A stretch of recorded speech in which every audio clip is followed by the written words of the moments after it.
So that is now starting so that you know. Okay. All right, well, welcome everyone. My name is Dr. Spoma Jovanovic, and I am at the University of North Carolina at Greensboro. And I want to welcome you to this panel with tremendous panelists, as you will see, on urban and rural voices. So just to kind of give you a little bit of background of how we even got here.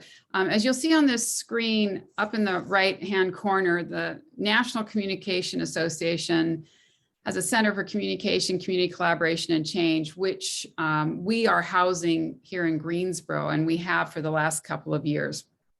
And as part of that, we have been doing some work, and I'm going to get to that in a second, but it's through that center that made possible kind of the coordination of the things that you're seeing here today. And so we're very excited to have some folks with us that are going to be talking about really what's going on when we talk about urban and rural voices. That's come out a lot in the media lately, how our interests in rural communities are very, very different perhaps than that in urban, maybe not. And that's what we're going to hear a little bit about tonight. What are some of the similarities and differences? And when we listen to both voices, how might we think of them aligning toward working for justice? And where do they perhaps diverge and we need to be paying attention? So our presentation tonight is really meant to think about, I'm hoping it will provoke us all to think, how can we listen better? And what does it mean to hear from people who we may think are different from us, even based on our geographical location? So as you see here, we have 3 panelists with us tonight. Reverend Nelson Johnson and Joyce Hobson Johnson will be speaking. They are with the Beloved Community Center, and I will introduce them in just a second, and Dreama Caldwell. So I'm trying to think the best way for me to do this is perhaps let me back up a little bit and tell you again how our bigger center. So our center is really looking, and this event fits under this, the notion of cultivating resilient communities. How do we renew our commitments to democracy? And in our case, as you know, as people who are at a university, how can we partner with the community for social justice? I put on here, just so you have it, our website. It has a lot more details and information and videos, including some of Joyce and Nelson Johnson. Dreama's not quite on that one yet, but will be after tonight, because we'll share this recording there as well. So in the last 3 years, we've been working with 5 major projects, and I've listed them here. Democracy tables, which were really designed to get people talking together about different concerns. And over a year or so, it talked about voting rights, talked about police accountability, and talked about housing justice. And that was in partnership with the History Museum.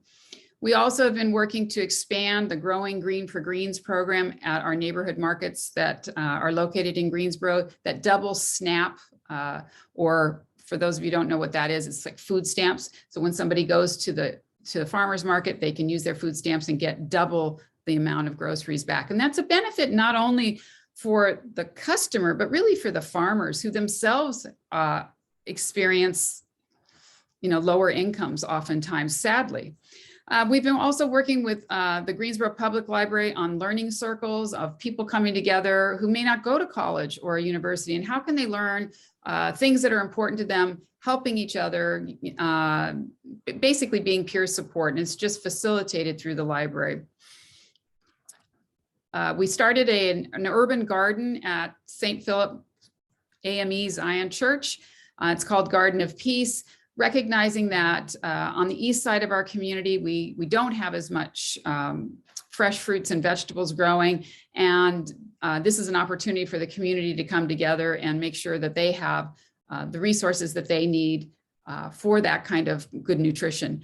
And then finally, of which Reverend Nelson and Joyce Johnson were a part, looked at public narratives, community organizing, and partnering with the Beloved Community Center. So some of what you're here tonight is not specifically with that project, but similar to that. And all of these projects were really designed with equity, democracy, and sustainability in mind, and seeing how research from our universities can be helpful in spreading the word or helping the partners in some way or another. As I said, our commitments are here: equity, democracy, inclusion, of course, communication, because we're in the communication department, and we think everything is about communication, just to be clear. Resilience and sustainability. We want these things, as do our community partners, as do our guests tonight, our panelists. We want these things to take root and continue. So I'll start by introducing, and I'm going to do a little bit longer introduction for our first panelists, and then we'll transition to Dreama Caldwell, and I will introduce her when we get to that point, if that's okay with everybody. And let me just, well, I'll have our panelists let you know if they would rather you hold your comments or type them in chat or whatever. But the idea here is for our panelists to speak, each of them for 20 minutes or so, and then we can have a conversation. If it changes from that in some way, for some reason, so be it, okay?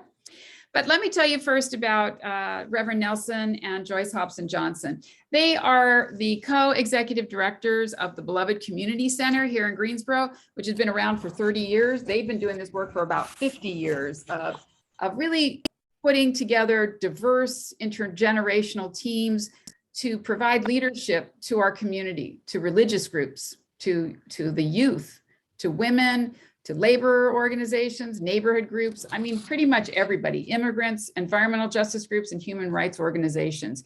They have been the stable leader in providing that kind of support and help in Greensboro, throughout the South, and certainly people have called upon them from around the country and really throughout the world.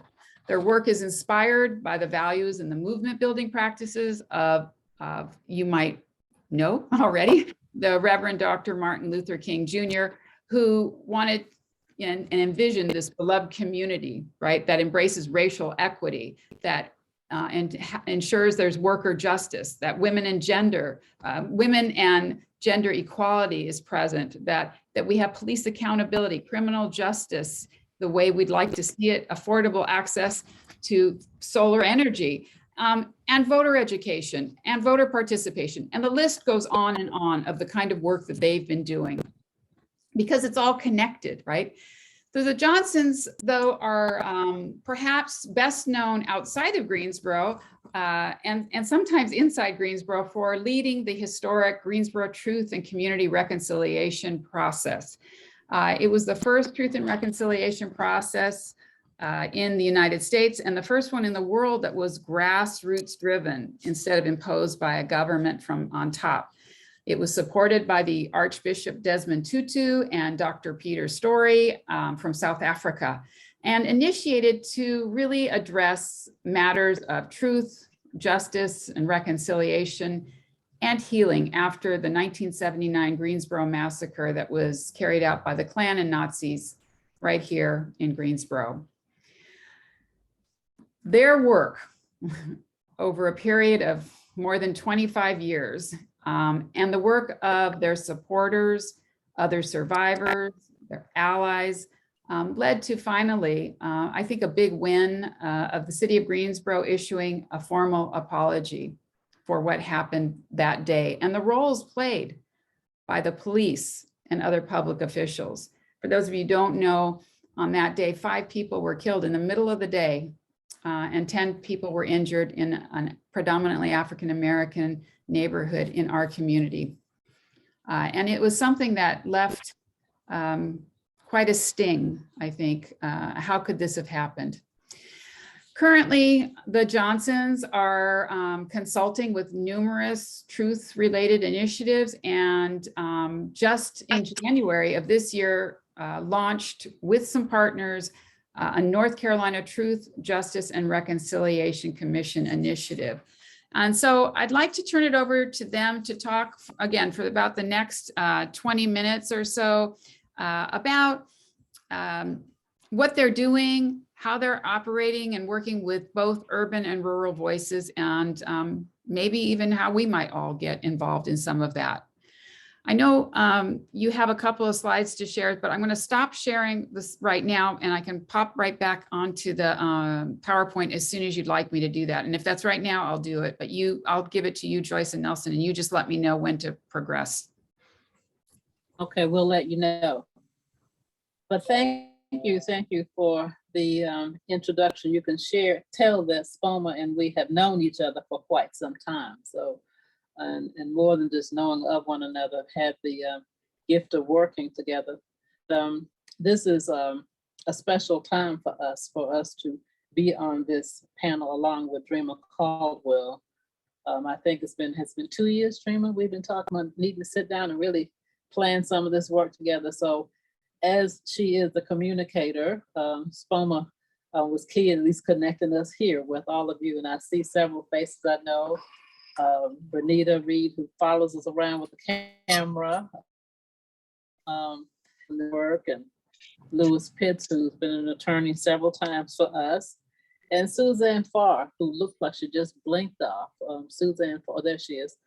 Hey, Suzanne. Suzanne Farr is a part of the National Council of Elders along with us because there's quite a bit of longevity, and hopefully she will be on the next panel too, which is about gender identity as part of the things I think I saw. And Suzanne, for those who don't know, has been a leader in that area over the many years when people were afraid even to say words like LGBTQAI and all those things like that. She was out there working for social justice out of that framework. Trying to make people scared in Florida now to say. So anyway, we're glad just to be here to have this dialogue. And I agree with you, SPOMA. Communications is up in everything. I mean, I know people used to say that and I say, yeah, right.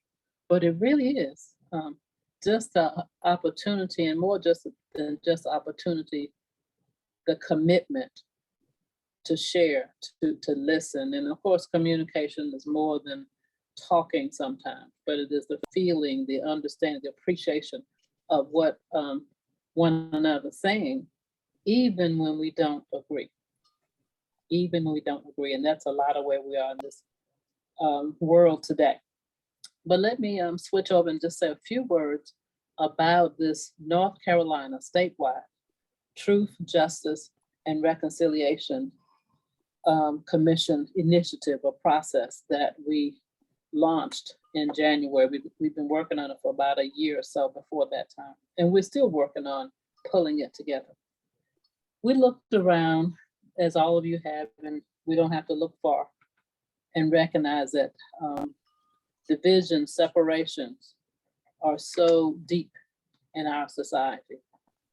And of course, that comes with the injustices, the inequities, the falsehoods that are so dominant. And we could tell even before January 6th, which we, is going to be a mark in all of our lives, all of us who were alive during that time, we could see it. But January 6th really made it clear that if we, as the people of these United States, don't do the right thing quickly, we're going to all be pushed back rapidly, especially those of us who are of color, those of us who are women, those of us who are in non-gender conforming positions, and those of us who are poor. Not because we're lazy, don't want to do this, but poor because of the structural flaws in our system that dehumanize individuals. So we started getting a lot of calls from other people and realized that that innovative piece that we launched in Greensboro back in the early 2000s, the Greensboro Community Truth and Reconciliation Process, was offerable. So here we are in our 70s, well into our 70s, and is that we feel called to do this work, but we know we cannot, don't even need to start trying to do it by ourselves. So we're hoping that many of you, all of you on this screen, will join with us in whatever capacity makes sense for you. But we decided to move even beyond Greensboro and form a statewide process based on truth, based on the strive for justice, and based on a view that people can and will change in the right circumstances. So it leads to a basis for reconciliation. And there's a lot of debate about all those words, and I'm sure some of your communications majors might want to get into some of that. But our truth and justice and reconciliation commission process has 6 basic areas of justice or human rights that we are involved in. One is real basic: financial security and wealth creation. We see every day that's a big, big area. And depending on who you are, depending on what your experiences have been, you have a different understanding of the root cause of some of these problems, either in your own life or in the lives of your neighbors. Another is inclusive voter access and genuine, note the word genuine, democracy. Big problem. And we see, if you look at any of the news media online or on your TV, you see this is a big problem. A third is adequate housing and quality education. Some of the just quality of life questions. And we, of course, would add to that food security, all those things. Then police accountability and judicial equity. Another area that we in Greensboro have engaged in pushing for justice and have made some successful steps, but it's a persistent problem. Then the 5th is quality health care, including mental health. And I'm hearing every day that since COVID, the mental health aspect has increased so much. So our even just well-being individuals and then as communities, as households, is under attack. And the final one, which impacts everybody, whether we recognize it or not, is climate justice and ecological sustainability. And there'll be other issues too that people raise, but as we're moving around talking to people, those are the areas that we are offering as what they might consider, should they be interested in being a part of this process. And let me wrap up with a couple of points and then turn it over to my husband. There are now, I think, what we've heard about 50 truth-telling or storytelling processes around the country. Very likely more. Those are the ones we've heard about. And we think that's important. We're glad to hear that people are telling their truths. One of the hallmarks of the process that we are nurturing is that it's inclusive of everyone. And when we say everyone, we mean everybody. You know, the way we say it in North Carolina, all. But we root it in the voices of those who have most kept out on the financial level, on the police accountability level, housing level, whatever like that. The everyday people, because that's who's most pushed out in decision making and their voices in this country. And that's what's most needed. That's where the solutions are for us. I know we don't believe we think of this or that particular politician, and I have a lot of wonderful politician friends, but I tell you, it's the people.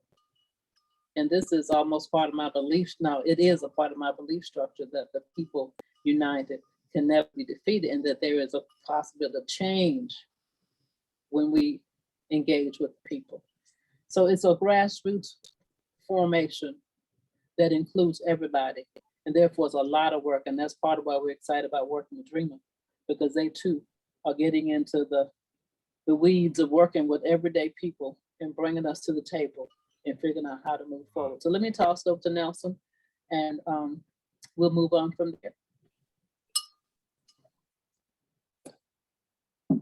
I never know what I'm going to do in these conversations, but since she has tossed it to me, I'm gonna run with it.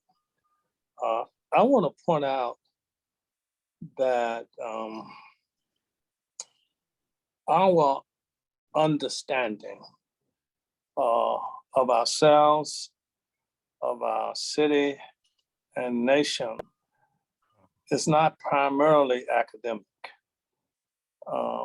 It grew out of, it is in part academic, but it's rooted in struggle now approaching 50 years of striving and pushing and straining to help people, including ourselves, who have been marginalized and abused and treated and cheated and mistreated, to walk together and to build a quality of unity that cannot be bought or tricked apart. I want to mention that we did all right with this work up until a point. And at that point, the state came down hard on us. And I want to list that because I think that we're in a period where the state, without much reservation, will do that if, in fact, you are successful in your work, and especially if you are not on guard against that happening. It does not have to happen. The first incident grew out of, we formed something called the Greensboro Association of Poor People. This was 1 year before Dr. King organized the Poor People's March in 1968. We formed ours in 1967. And actually we brought together the diversity of people in Greensboro who were poor and won major struggles.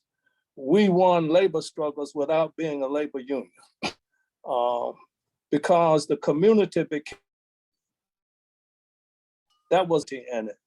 And actually the AFL-CIO adopted our framework of community unionism.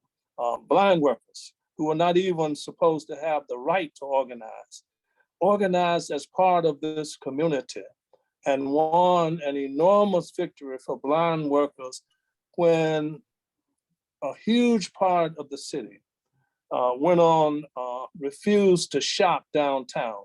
It's a little bit before the mall got here.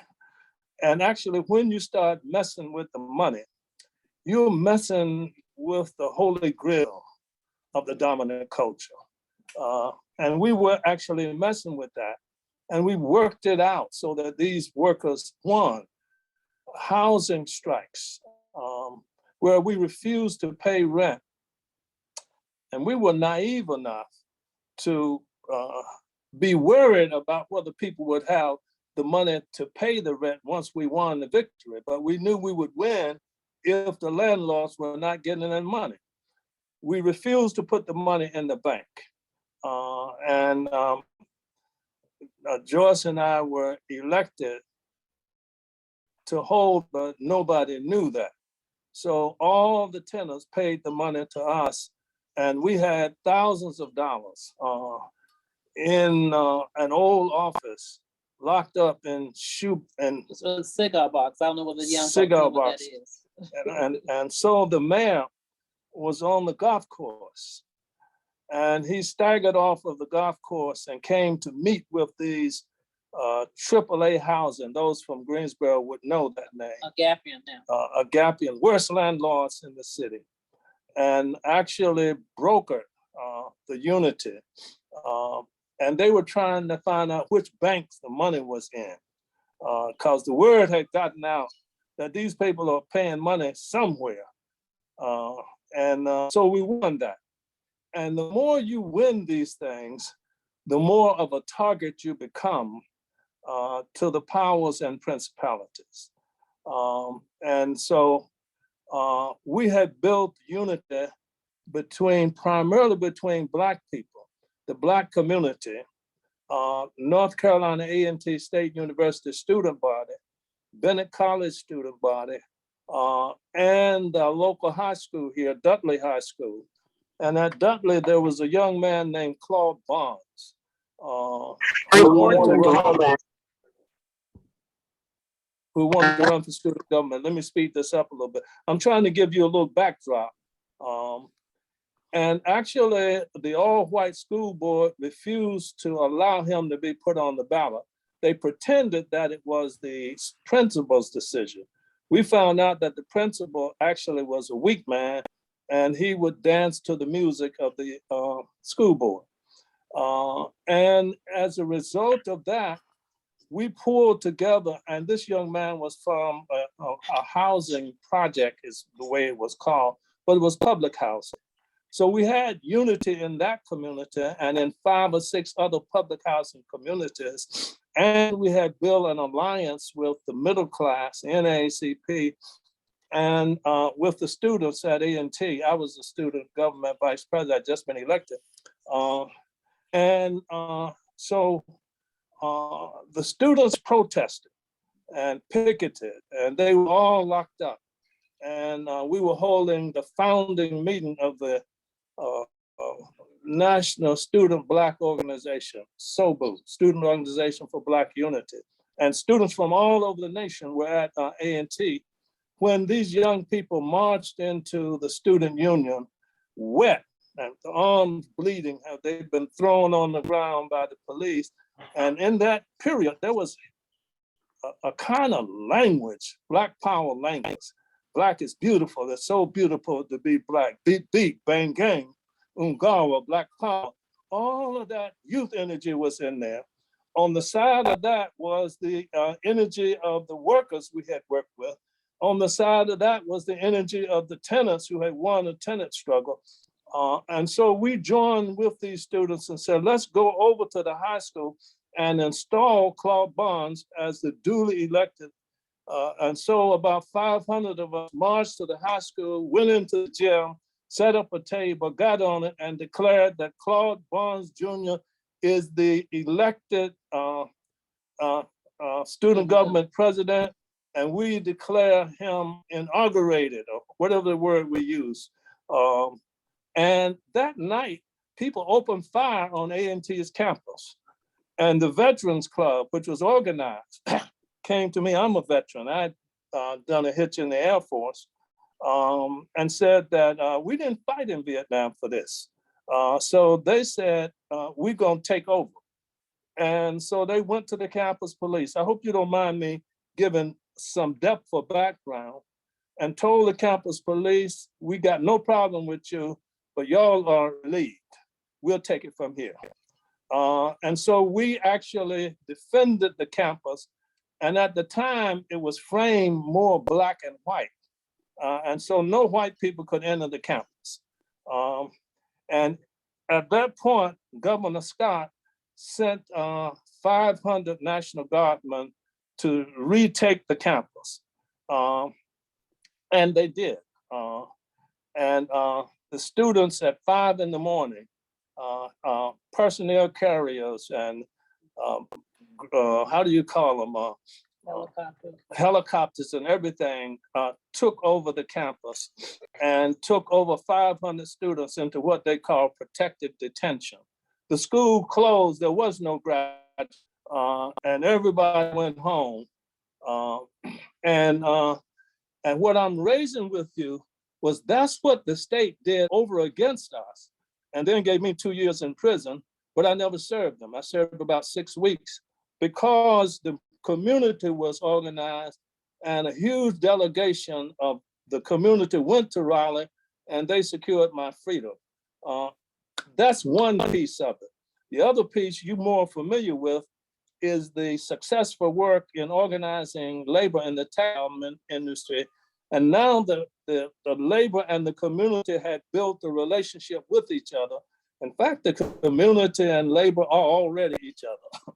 You know, they just are seen differently, which is part of the problem.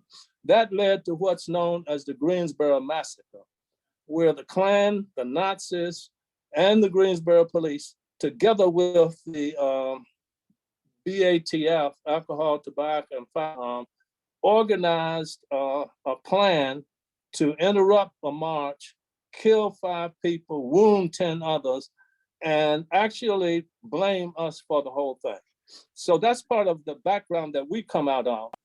And actually having finally got an apology from the city, it's clear to us that we have to broaden out. You know that you can't just do this in one city. So it was on that basis that we decided to form the North Carolina Truth, Justice, and Reconciliation Commission. And we actually have been visiting places around the state. 2 weeks ago, we were in Wilmington, where we got reacquainted with the 1898 overthrow of the elected government, fusion government, Black and white people in Wilmington. And that actually has been partially spoken to, but not fully. And we've been down to Roanoke Rapids and Halifax, Warren counties, and Northampton County, helping these groups come together. And we were in Charlotte and in Asheville and in Raleigh. And so all of that was just part of, I see my screen has gone off. That's okay. Joyce says that's okay, nobody needs to be looking at me. And so I'm saying that's the backdrop. What we're doing now is we have a declaration of intent. And one thing that we've learned, you need to declare what you are trying to do so that it's not ambiguous, it's not fuzzy. We declare that we are building a North Carolina Truth, Justice, and Reconciliation process. And it's rooted in 5 truths. And I'll lay these out and probably stop here. The first truth is truth that affirms the dignity, the worth, and the enormous unrealized potential of each person and all people. Truths that acknowledge the variety and diversity of gifts and talents, and that encourage people and help people to make use of them to promote their own welfare and the common good. By the way, this common good thing is so distortedly understood in this nation or misused. The third truth is truth which exposes how policies and systems converge in society to determine structural inequality of wealth distribution. The fourth truth is the truth which acknowledges how the distortion of race, gender identity, sexual orientation, abilities and disabilities, and other social constructs are used to pit people against one another, partially blinding us to the root cause of social injustice, because we are actually looking at each other in negative ways. And finally, the fifth truth is truth which affirms the power of an informed, united, moral, determined people to alter systems and change policies so as to ensure a more equitable distribution of wealth and thus contributing to a more democratic and just society. That's our message as we are moving around the state, and we are striving and straining and almost trying to believe people into a quality of unity and how you name and frame. Whoever names and frame has some advantage. What I just described in terms of the Greensboro massacre was named and framed as a shootout between half crazy people, and the police had to come in and take charge of it. They named and framed it. And if you don't rename and reframe, then you're in bad shape. So all of that is to say, we called it for what it was. It was a state government takeover of a college campus and of an organized unity between people who were just trying to get a better shake in life.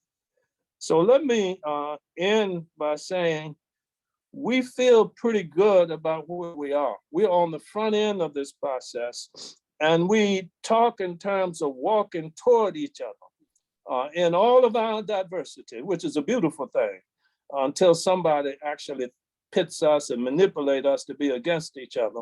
So we strain at that. How do we do that? One thing is that we try to listen deeply to the voices of the diversity of oppressed people and not get in some tit for tat, this for that, trying to win an argument. We're trying to win an outlook. We're trying to win souls. We're trying to win people to an understanding deeper of themselves and of the people that somebody told them they're against. And so that's part of what we're doing now.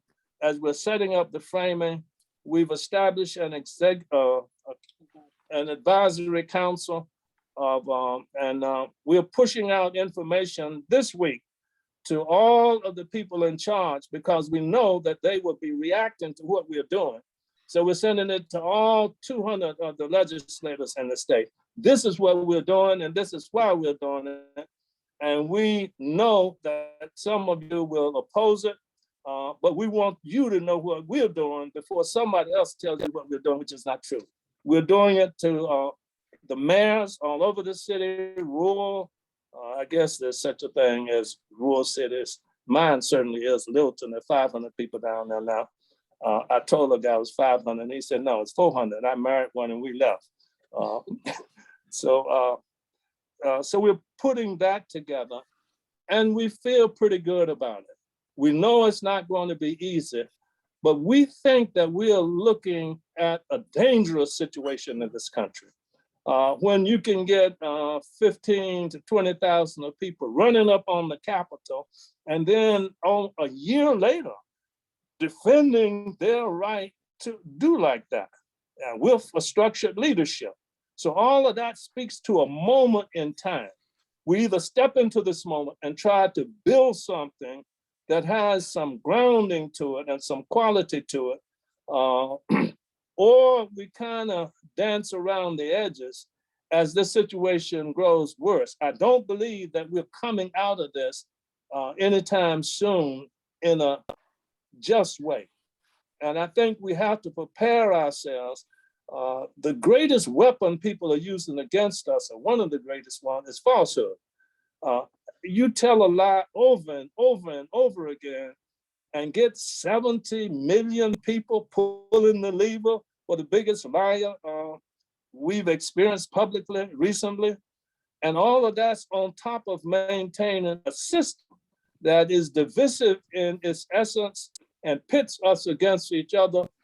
All of this means relearning or learning anew the realities of what we're dealing with. We want to affirm the dignity, the worth, and the enormous unrealized potential of all of God's children and walk together and to build the unity necessary to transform our state. And right now we are working with that network of 50 truth processes that we hope can grow into a national truth process all over the country. And it's not in against anybody who's doing good work, life-giving work. And we're not going to allow ourselves to be pitted in some unauthorized way against each other. And that's why we're going to go straight to people and say, we're with anybody who's organizing and doing good work for the good of each other. We're not playing the rivalry game. We don't have to be in rivalry with each other. We can build bridges to each other that can be effective and can be maintained over a period of time. I'm going to stop now because I have a habit of not doing so, so that there can be some discussion about what we are trying to do, what we're believing that we're making some progress in. So I want to thank Spaldman and whoever is sponsoring this for giving us the space and time to share our vision, our hope, and our work. Thank you. Thank you, Nelson. Thank you, Joyce. Some of you in this Zoom room know now the work, the strong work of Nelson and Joyce Johnson. For those of you who are younger and may not have had that experience, I want to tell you, you are in the midst of history making, and it's very exciting. I have this great book that I love. It's called A Path to Hope, written by Stefan Hassel and Edgar Morin, and they wrote it when they were in their 90s. And I suspect that Joyce and Nelson are those kind of people that will continue to pursue the truth, justice, and ethics, and always with a hopeful sense that we together can make the world better. So I just want to make sure those of you in the room who don't know that this is you're in history in the making right now. I thank you again. This is a great transition to Dreama Caldwell, who is the co-director of Down Home, North Carolina, another grassroots organization that works with rural areas, small towns, country places across the state. She's a native to Alamance County and a new transplant to Greensboro, we heard tonight, so that's so wonderful. She attended school in Alamance County and raised her children there. And before joining Down Home, she spent 20 years in early childhood education and hospitality. After a negative experience with the Alamance County criminal justice system, she joined Down Home as a member working in the Stop Criminalizing the Poor working group that helped start the Alamance Bail Fund. She later ran for county commissioner and was the first Black woman to do so. Yes. Down Home, North Carolina is her political home now, and it's where she first learned more about local, state, and national politics, using her own lived experiences and uplifting the experiences of others, which is so important. She's focused, like the Johnsons, on building power among poor and working class people and fighting for racial justice. So Dreama, please tell us about some of the work that you're doing and how that, again, how if there's a way for people to join you in the things that you are doing. Yeah. Hey, y'all. Good evening. I first want to say thank you for the invite, but I really want to give appreciation to the work that you all have done, Reverend Nelson, Miss Joyce, the ground that you've laid for many of us to come behind and continue the work. And I just want to thank you for that. And I'm grateful that our paths have crossed, and we are going to be intentional to hang out now that I'm in Greensboro. Down Home, North Carolina is a statewide, multiracial, multi-class advocacy group. What Reverend Nelson just said is exactly it right. We all need each other. We all need one another, and Down Home is the place for all of us, but we do place emphasis on working class and poor families. In North Carolina, we know that 80 out of 100 counties are actually rural. So what that means is that you can't find a pathway to victory without paying attention to rural areas. And that's exactly what's been happening over the years. There's been an underinvestment in rural areas. People, parties, candidates, philanthropy, until recently, were not paying attention to rural areas. We know that small towns and rural counties, they have a working class that have the same values as people in urban areas. They value their neighbors, they love their communities, and they want to build power and make changes in those areas. The story of North Carolina is rich and it's powerful, just as much as in that fused, they were just talking about the truth. Truth is there's some ugliness there too as well. Powerful have tried to keep the poor and working people divided. A lot of work has been done to make us mistrust one another and blame one another for our issues. There are dog whistle politics that are trying to just use race to further divide us apart. There are also intentionally people who, I guess we like to say far right, that are really working. And while no one is paying attention to rural areas, guess what? Been paying attention to those areas, and they've been building in those areas. So what we do at Down Home is that we are very intentional about race and about class. And we know that this is coming together as one coalition is powerful.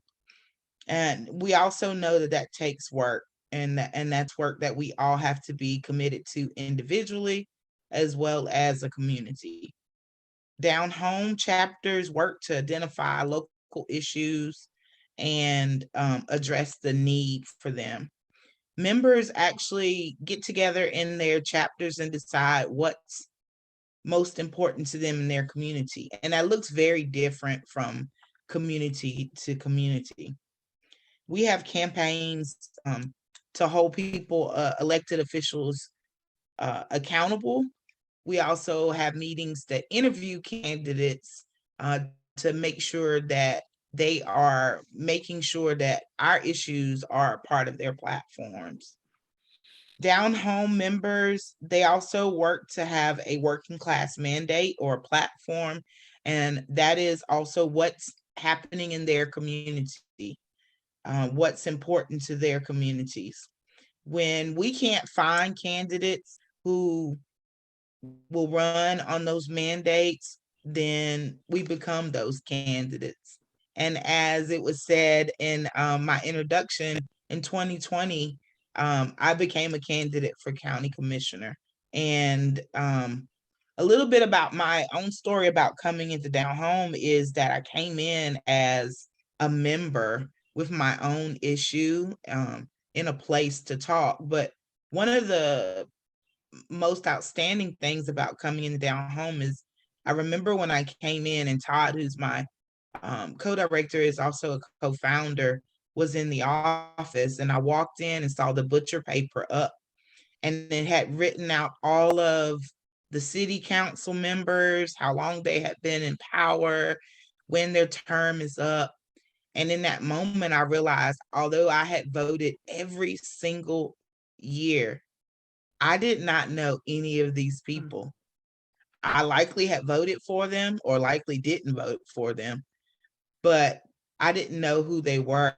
And so Down Home was a space where I was able to come with my questions and not be embarrassed because I didn't know what the county commissioner does, because I didn't know what the alderman does. And so these chapters and these spaces are meant for that.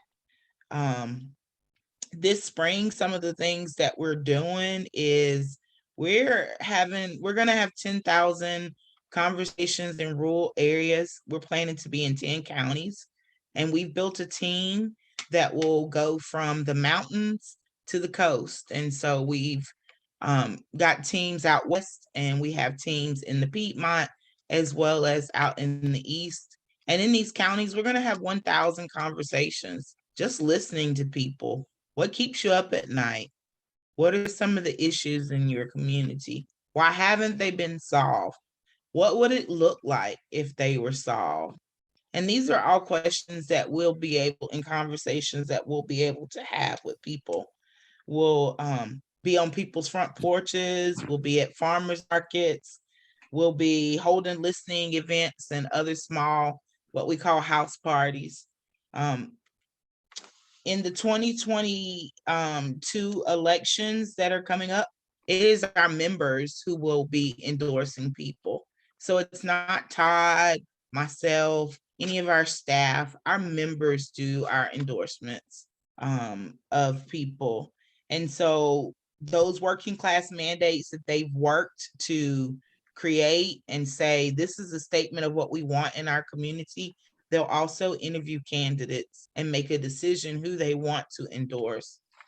And then we'll begin working to endorse that candidate. What I'm most excited about is our fellowship program. Shortly after coming into leadership, I began to have conversations with Todd, because one of the things I realized is that our movements are not necessarily being led by people who are most impacted. And what we believe and we know is that when our movements are the strongest are when the people who are most impacted and the people who have the most to lose are included in our path to power. And so without formal organizing experience, these leaders already exist in our community. We're not building any leaders. They're already here. They already exist, but they don't have resources. They don't have leadership development opportunities. And typical fellowships are made up in a way that working class people can't afford to participate. And so our fellowship program is going to be a 6-month program that is going to be a full-time program that's going to pay people an organizing salary to learn how to organize. For 3 weeks, there'll be classroom instructions, and then after the classroom instructions, there'll be field immersion, and they'll learn in a field how to do one-on-ones, good, strong one-on-ones, how to build campaigns. They'll do work once our members do endorsements. This program is important because in small and rural towns, a lot of times what happens, people graduate and then they leave and they don't come back. And so we believe that there are leaders in the communities that with resources can build and grow power in their communities and not feel like they have to leave for organizing as a career. It's important that one of the things that Ms. Joyce said was having all folks, all voices to the table, all people being included. And that's exactly what we want to do with this fellowship program, bring all voices, all ages, poor, working class, Black, LGBTQ. We want to bring voices to the table who haven't gotten the opportunity and an opportunity to learn professionally without metrics and goals hanging over their head. They really have an opportunity to learn. And another thing is in 2022, we know that far rights are using things like school boards to organize. What I always say is that rural areas, the people in rural areas aren't just more racist. That's not the truth. It's just that racist groups come to rural areas purposely to organize, and no one else is there to filter out the noise. And so it's very easy. That's why you have Proud Boys showing up at young boys' football games and things like that. And so we have in 2022, we have a new position with a Greensboro native, Todd Warren, who will be our statewide campaigner specialist, who will focus on and execute a school board strategy across rural North Carolina, helping parents build power and helping parents organize and push back. We're holding biweekly training sessions and workshops for parents across the state that are looking for ways to fight back. And this summer, there will be endorsements of local candidates for school boards who are willing to stand up for safety, for truth and reason in our schools, and fight for teachers and public education. And the last thing is, in this moment, we know that 600,000 North Carolinians are still without Medicaid or without insurance. They're in the Medicaid gap. We believe it's going to happen this year, and we want to be at the table when it happens. And so we have a coordinator, a statewide coordinator that is working on Medicaid expansion, looking to tell the stories of people who have lived in that gap, 600,000 people that have lived in that gap. And so if you know people that would like to tell their story, if you could put them in contact with Down Home or our communication director, Gwen. There are lots of things to get involved in. If you know leaders that should consider our fellowship program, please, those applications are going to go live within the next month. Please make sure people apply to a fellowship program. And people in wanting to learn skills like deep canvassing and volunteering, there's ways to join us there. Here at Down Home, we understand working class people can't show up for everything, can't get every meeting, can't be a part of everything. But whatever you can do is welcomed at Down Home. Thank you, guys. Thank you. Yes, thank you, Dreama. Wow, there's a lot going on in our state, and both with an organization that's been around for a very, very long time, Down Home, North Carolina. How long has it been operating here? June 1st, we will turn 5 years old. Yeah, so great. Been here for 5 years is fantastic, and showing that the growing interest and support for organizing working class poor people in rural areas. So I guess I want to throw it open to people who are on this call. Are there questions that came up for you as you were listening to Reverend Johnson, Joyce Johnson, or Dreama Caldwell, things that you want to make sure that while they're here, again, these are fantastic people, or maybe you were unclear about something and you'd like to get their take on it. So I want to make sure we leave room for that. I don't know if, I see somebody's hand raised. Okay, great. So I don't know, is it Connie or Canny? How you say your name? Neither. Neither. It's Kanai. Kanai. Yeah. Okay, great. Wonderful. Thank you. So the floor is yours, and then we'll go to Donna after that. All right. Peace and love, everybody. Those questions for Dreama and Joyce and Nelson as well. So we talk a lot about collective power, and I think that's really important in building this movement. I'm just curious from y'all's experience, what are some tools or tactics or strategies that we can use to sustain collective power?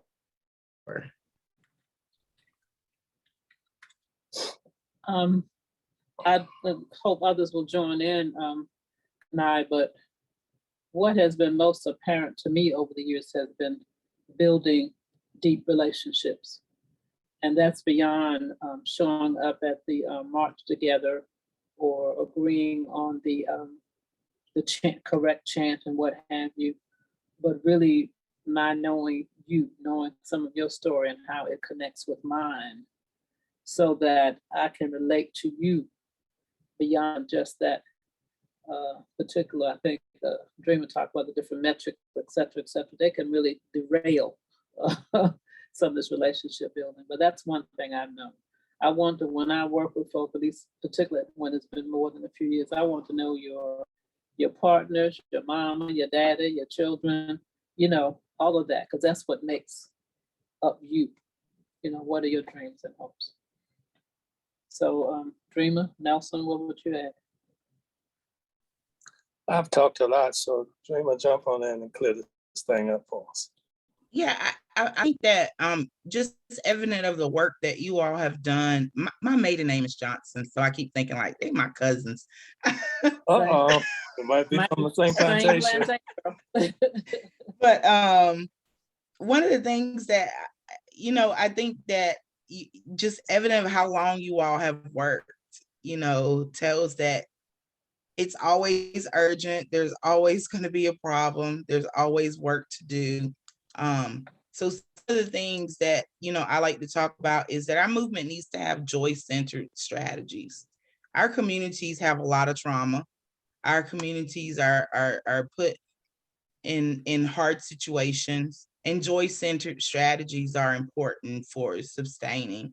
I mean, who wants to join the dry church? The church is dead, ain't nothing happening, ain't nothing, and I always use church as my example because it's where I grew up and where I experienced community at.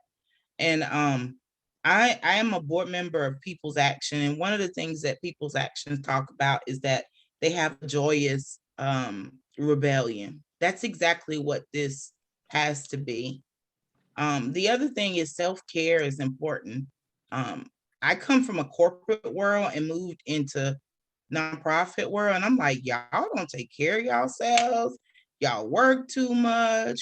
I'm going down all of these different things, and I say that because it can showing up raggedy instead of showing up whole doesn't help anybody. and it probably actually makes it a little bit worse. And so learning that rest is revolutionary, and that like it's enough of us to tag out, you tag in, and it be okay. And not feeling like we have to go, go, go, go, go, go, go. And we're not being driven by all of this is gonna exist. We're not gonna flip the switch and North Carolina is gonna turn blue, but what we can do every year, it can be a little less this, a little less that, a little less, whatever. And in that, take care of ourselves, self-care, and just have some fun. Great advice. Build relationships, joy-centered strategies, taking care of each other and ourselves. Really good advice. We're going to turn to Donna and then Taylor after that.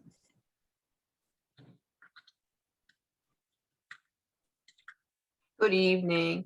So some of the questions, I live in the urban city. I live in Durham, and I used to work with a couple of groups who did not know all of the rural counties. And like it seems so far away when they're not. So I just wondered, how do you bring people together and not use the map as a dividing line? Because I mean, I have a lot of friends in Greensboro and, and that live, in rural other areas, but I live in a city. But we have similar issues, but different. But sometimes the boundary lines seem to divide us. So how do you bring that together? That was my question. Dreama. I'm gonna take a quote from something that Gwen wrote. A really good friend of mine that's an alderman. He said, "A pothole doesn't have a party." Finding those common things that we do have alike.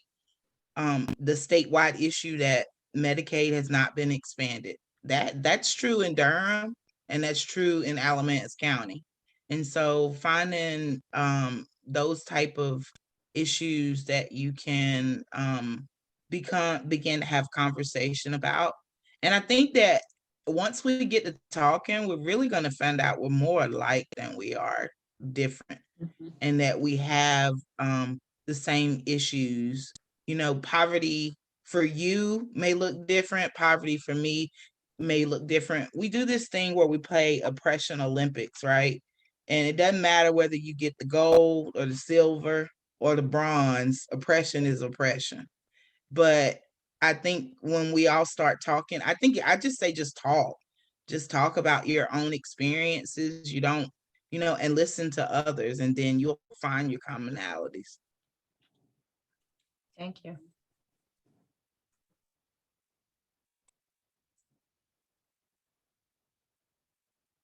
Thank you. Thank you. Thank you. Taylor, I think you had a question. Yeah, so I've been sitting here trying to think about how to word this, but I've come to the conclusion that I'm probably going to sound ignorant either way. So personally, I've never had to go through any of these like hardships that y'all have discussed and that y'all stand for and things like that. And so, well, I know about them, but they've never affected me directly. And so I don't really know what my place is in helping or like being there for others that do go through these things, because I know several people that do. But I feel like because I don't go through them personally, it's like I kind of feel out of place. Like I don't need to be stepping in because it's not something that I fully understand on a personal level. So I was just wondering what recommendations y'all have. Great question. Well, yeah, somebody just said that's a great question, and I agree. And I appreciate you raising it. Had you not raised it, that would have been irritating. But thank you for raising it. First thing the way I would like to respond is challenge the assumption that they do not affect you. All these questions of which we were speaking do impact all of us. Some of us are right under the heel of whatever this inequity or whatever is. but all of us are impacted. First of all, the system under which we live spends a lot of time on separating, which means that the joy, you heard Dreama speak of joyous rebellion from the Alliance, and just I have the terminology used for down home. But you are robbed oftentimes of rich relationships, and you can tell relationships are very important to me because we're all human. But there was a time, and probably still a time with some people, that people of color, people of different gender, people who have disabilities, people who don't have papers to say they are citizens of this country are barely human, which means that that would rob you of that, whatever those relationships would bring to you. Just having a conversation on the bus together or whatever gifts and talents those people have. So you are impacted already. And I'll give one other example and let Dreama and Nelson weigh in. So much in our society is measured in dollars, as opposed to, again, the richness of relationships and all that. But I'm assuming you're a UNCG student, I don't know, but very likely you are anticipating some level of a career at some point. And you will be in the situation negotiating for a decent salary, livable wage, probably more than that, since you and your parents or whomever else are putting money to go and send you to college. But the oppression of people who don't have education, people who are Black, people who are Native, people who are Latino, all of those, names that we hear, holding down their wages does what? It holds down yours as well. And what happens is that a very small grouping of people then get billions and billions of dollars. And even though you may not hurt financially as much as a person who lives in Hampton Homes here in Greensboro, or Glenwood community area, which is near UNCG, but still your fullness is stunted because there's this falsehood that they didn't deserve anything because they didn't get educated or they didn't work hard or whatever like that. But then in fact, both of you are being held in. So the reality is that we are connected. And when you realize that, you learn that, it's a very freeing, liberating kind of mission. So I urge you to seek those things out. UNCG has a pretty diverse campus. Seek out those ways that you can just know folk and be bold enough to do what you just did. Ask, and sometimes you don't even have to ask. You can just be in the presence and you can get clearer of what's going on. But don't believe that my well-being is not closely tied to yours. It is closely tied to your well-being, as is mine, back and forth. Joyce, maybe one of the areas that occurs to me that would cause a person who is a college student, who's white, and who's generally thought of as having privilege and do have, is to respect what Dreama pushed out about the most impacted people playing a certain role, a certain leadership role. And that, so I would say, jump in, walk slowly, find your place. And it doesn't have to be a leadership role. It has to be a contributing role. In whatever way that works for you, and be part of overcoming the barrier between the races. So don't feel that you are irrelevant or not needed. All of us have to find our place and how we fit in. And there is a tendency historically for certain class of people to assume that they are leaders. That's not necessarily true. You may or may not be, but it's nothing wrong with finding your role, playing that role, as long as it is contributing to. So it's just thinking about it. I think everybody, rich people have a role to play. Stop trying to buy political leaders. That's the first thing, which is what they do with a lot of their money. And contribute to movements that are authentic and that are seeking to build something. So I think some kind of way we got to help each other know that we all have a role to play. We don't necessarily know what it is, but jump in the water and pedal around a bit, and it will occur to you how you can best contribute to the particular corner of the movement that you're in. Get some feedback. Does this sound right to you? We're asking you, Taylor. To me, Jump in the water, I mean, Taylor. I think that, I don't know, I feel like it's all very eye-opening and it is a lot to take in at once. But I think that the points that y'all made after I asked my question are very helpful because, like you said, like in my mind, I think like to be helpful, I need to like do something extravagant and like be a great leader and all this other stuff. But like you said, it just has to be a contributing role for the greater good. So I know that that's something that I can do without having to step up so much and be like this huge figure. I can do little things that will add up to a greater whole. Absolutely. That's a good I point. think if I could, okay, No, sorry. go ahead. No, go ahead. I was gonna say, if I could just comment to that, I think one of the things I'd like to urge you is, I mean, the great indigenous activist Layla Watson said that if you come to help me, you're wasting your time. But if you come because your liberation is bound with mine, then let's work together. So I think that I would say that an ally, like, don't approach this work from a place of feeling guilty. Don't approach this work from that way. Like, really understand, like Miss Nelson, I mean Miss Joyce said to you, is like our liberations are tied up together, and because for that reason we have to work together. One of the other things that I feel like when I'm listening to you, you're looking for a role.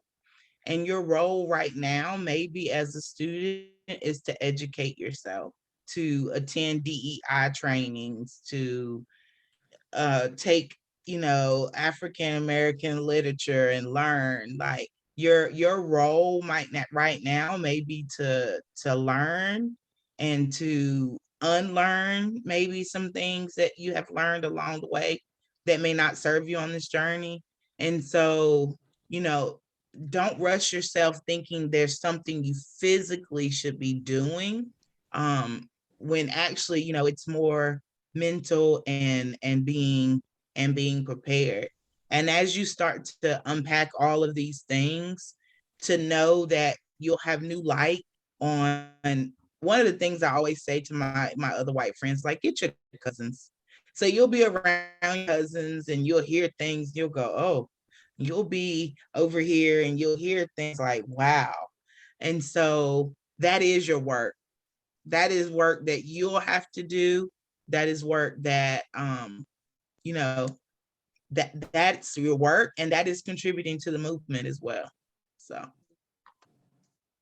That's just, lovely. I mean, all of this is like so important. I remember hearing from or reading, of course, that's where I go to. If I don't know something, I go read. I read more and more and more. But it was a really interesting metaphor talking about your finger and your fingerprint. And we all know we have unique fingerprints, right? I mean, but it's really more than that, that nobody is like you. Nobody can replace you. You are needed. You have talents, gifts, whatever they are, whether they be in learning or listening or holding someone's hand, but there's only you. So it's really important to remember that you always have a role in the world of making things more just, more ethical. Yeah. So, Okay, I think we have a question or a comment from the Encouraging Place, which I'm sure that's not your name, but I can't see it, so I don't know. Oh, you're muted. I just realized I was logged in under the Encouraging Place account. I didn't mean to. So I've been meeting with a group of about 4 or 5 people today. And I'm a new volunteer. I'm working on the website for the Encouraging Place here in Raleigh. But I've been working since the whole pandemic. I was involved with the Sacred Conversations that online course at first with the United Church of Christ. But anyway, I've been watching and reading and trying to find all of the history that I didn't get when I was in school, and learning about the true history of Native Americans, about indigenous people. And I've looked at, my biggest thing is that I'm working on personally is white saviorism. And I think that's one of the things we're trying not to say, but how we as white people so often center ourselves in whatever it is. We don't have to lead. We can go and help and be in conversation with it. That's not what I want to say, but what I wanted to say is I've been involved with the group, and I would really like to have a conversation, not me, but our little small group that we're forming here in the Triangle area, is about how to bring those movements together. I've been involved with the Truth, Racial Healing, and Transformation, how to bring, because we're all together. How do we bring those things together so that we're speaking like from the same book, pushing for the same thing, and that we can work together. So I've been involved with I was at the Raleigh meeting. I'm involved with several different groups, but how is it that we can come together? If I could bring our small team, if we could have a little Zoom meeting or whatever, so that we can speak together with one voice about this movement. We want accurate history to be taught in our schools. We want we want the tax system to be fair. We want all of those kind of things. How do we get on the same page about language? Good Well, question. let me say, we have kind of coined the phrase, it's a common sense phrase, to listen deeply to the other. And it's almost feeling what they're saying. And actually what that does, I think, is it engenders some respect. If somebody's really listening to you, not waiting their chance to jump in and to rebut your argument or your statement. So I think that's one way. And then speaking respectfully and being intentional about that. I had a guy come and do some plumbing at our house. He was white, and he had a deep accent, and I asked him, what do you think of what's going on in the country right now? That was 5 or 6 months ago, and the whole notion of people trying to overthrow the election was out there. He actually opened up and had a lot to say, most of which I disagreed with, but I listened to it. And I could feel that he was being sincere in pushing his views. Now, the problem was he was on the clock doing work in my house, so I didn't want to hold him too long. But what I was going to, I wish I had the space to then engage with what he said. Something like, I'm listening to you. Here's my perspective. You are speaking from some place, some perspective, some experience, some learning. I'm speaking from some place, some experience, and some learning. Let's actually listen to each other. And there are pieces of this that actually were drawn together.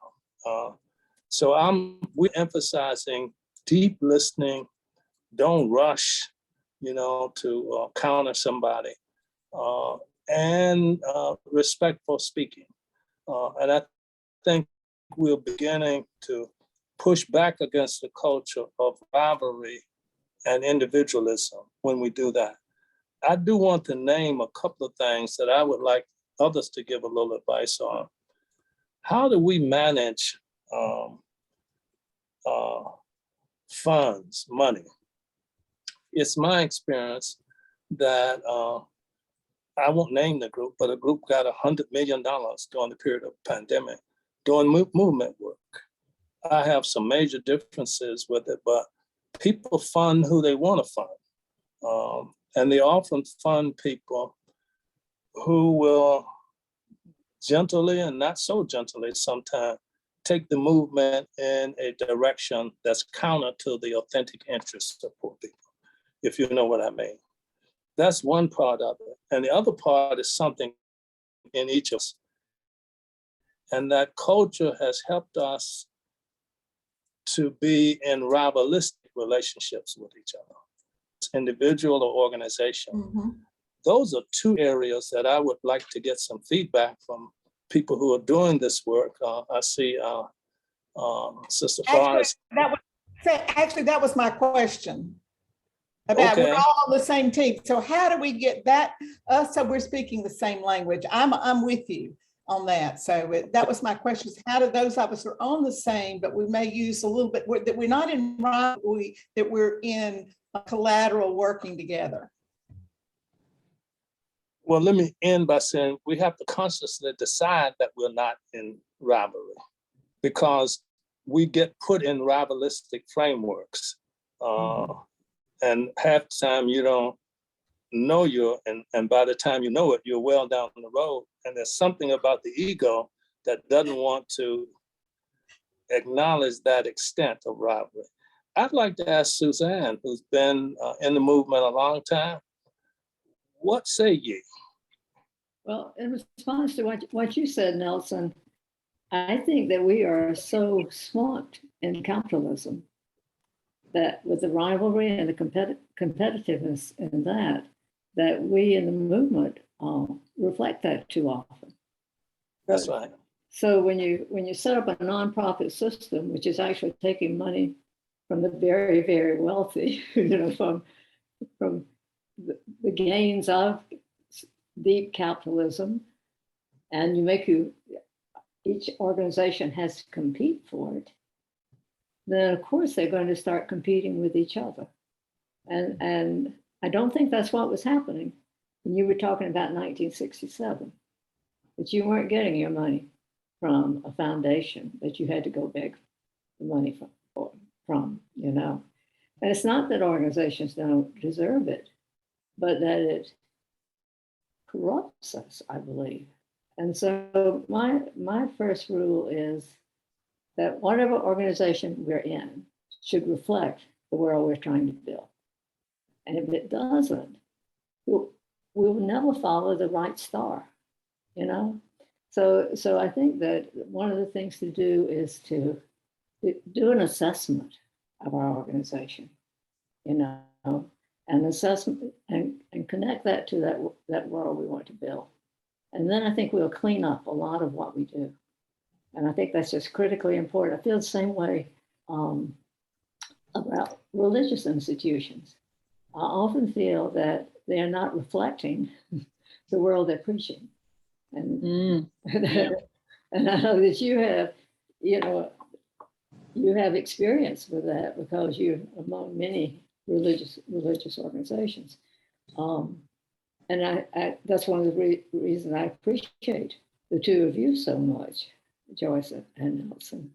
But I think that we can overcome this, but I think it's going to take that personal integrity. And just one, I'm sure we're running out of time, but just one statement about how will we ever learn to, well, first of all, I think division is the great horror of our failings here.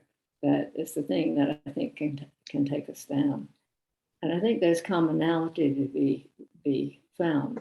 And what you were talking about, Nelson, I think really goes to that. But I think that we could start with just saying, do we have common principles that unite us? And work from principles outward to the issues. But I've always felt if we leave one group out, that's the whole that's left by that we all fall through then. And so that's a critical thing. So it's a matter of inclusiveness. You can't just go in with, this is the most important issue in the town. This is the most important issue in the world. All of these issues are important. The question is how to collect them according to certain principles and certain visions of what the world can be. Absolutely. And some of these questions that are being raised are huge, right? We won't be able to solve them or answer them today, but in the spirit of inclusiveness, I think Rhonda has had a hand up and probably will be our last question in recognizing our time. So I want to turn it over to Rhonda so that you can pose whatever question or comment you had. And thanks for being patient. Yes, thank you. This question is for Dreama. Dreama, glad to have you in Greensboro. My question is about the fellowship program. I do remember you saying that it's open to all people, but I wanted to double check and make sure it wasn't necessarily just geared toward like college students or recent college graduates, and if opportunities are available for gray-haired people like me as well. Yes, Rhonda, actually, thanks for the welcome to Greensboro, but it is meant for people in rural areas of all people, gray-haired, red-haired, blue-haired, everybody's welcome. But we are a specific focus on people who come from rural towns, is what we're hoping to do. And I'm sorry, can I say one thing on what we were just talking about? Division, working in competition, so many of these things you all just named is deeply rooted in white supremacy, cancel culture, like all of these things that cause this divide in us is rooted in white supremacy. And until we do the real work individually, as groups, as collaboratives, as a movement, until we do the real work of racial equity, diversity, equity, and inclusion, and do more than just check the boxes, we're going to continue to be in the places that we are. One thing that I can say about the philanthropy world is that George Floyd made everybody look at themselves. George Floyd's murder made everybody look at themselves in a way that we've been screaming and yelling about for years and decades. But the silver lining of the pandemic, we were all at home and we had plenty of time to think and reflect. And even the philanthropy world is starting to do that reflection. And they're starting to understand that. And we're starting to have conversations about funding strategies like, these are our partners. These are people that are doing the work. But until all of these different things we talked about do the real hard work and face the real hard conversations, things aren't going to change. But this moment really is calling us all to move from a spirit of competition that we've been taught to a spirit of collaboration. And I really do. My hope is that this movement, we do find a way to connect and we don't keep recreating the wheel, and we can build off of each other as instead of like building against one another. Well, that's a pretty powerful statement. I think that we thank you for sharing that and for reminding us of the work we still need to do. We are out of time, but I don't know, Joyce or Nelson, if you would like to say any last words.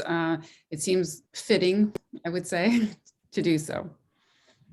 Well, I just want to say thanks. I did put in the chat our basic info at belovedcommunitycenter.org. Email address, and invite any and all of you to join us in this truth, justice, and reconciliation work. And there's a specific gathering weekly. Several of you come to it from 12 to 1:30 on Wednesdays, where we talk about matters such as this. We talk about who won the basketball game, whatever. But it is another way of building relationships. It started in our back room at our center, but we had to go online for COVID. But as Dreama said, good things happen sometimes. So now we have people from all over the country who come to this conversation periodically. So I invite you to come as well. Good talk. Great. Thank you, everybody, for joining us this evening. Thank you especially to Reverend Nelson Johnson, Joyce Johnson, and Dreama Caldwell. The information you shared with us is tremendous. Thanks to everybody who participated, asked questions, listened, were respectful. I think modeled many of the things that you all were talking about. This is very hopeful, I think, and there's still a lot to do, and I know we will be taking your lead in doing it. Thank you. Thank you.